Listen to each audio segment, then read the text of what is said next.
He didn't cancel the wedding. He didn't confront her. He waited. Because the most painful revenge is letting the truth speak in front of everyone.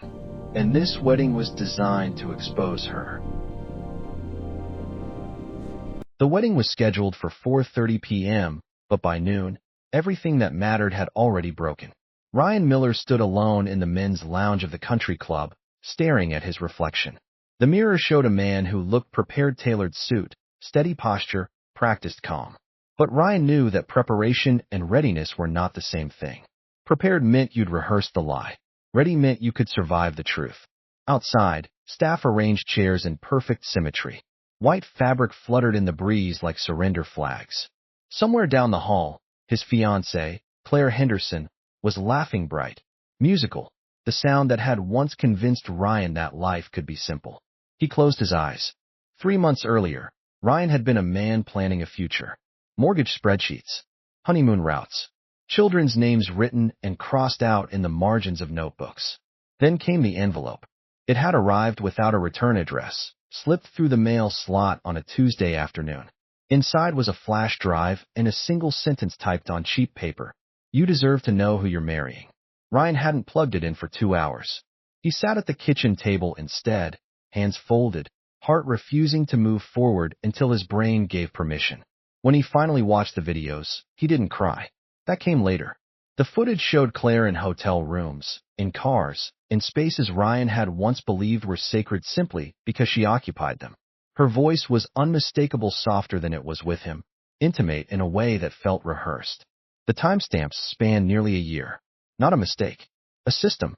One video ended with her laughing and saying, "He trusts me completely." That's the saddest part.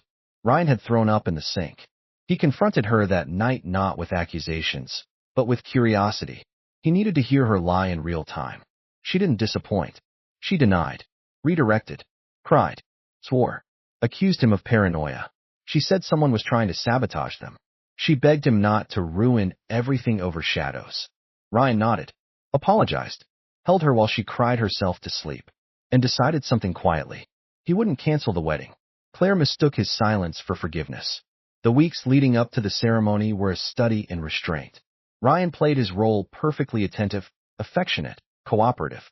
He attended tastings, smiled through fittings, reassured relatives. Inside, he was hollowing out. Claire, meanwhile, grew lighter, freer. She mistook his withdrawal for nerves. She mistook his calm for weakness. On the morning of the wedding, she texted someone from the bridal suite. "After today, we'll have to be careful." Ryan read it later. At the venue, guests gathered under a clear sky. Claire's father shook Ryan's hand with pride. Her mother hugged him too long. Friends told him how lucky he was. He thanked them all. The ceremony began. Claire walked down the aisle radiant, eyes locked on Ryan, smile flawless. She believed she was walking toward safety. Ryan watched her approach like a man watching a storm he had already survived. The vows were traditional. Promises of fidelity, honesty, partnership. Ryan listened closely. When it was time for him to speak, he took a breath. "I prepared vows," he said, voice steady. "But I realized they wouldn't be honest." A ripple of confusion moved through the crowd. Claire laughed nervously. "Ryan, what are you doing?" He looked at her not with anger, but with something colder. "I loved you," he said. "And because I loved you, I believed you.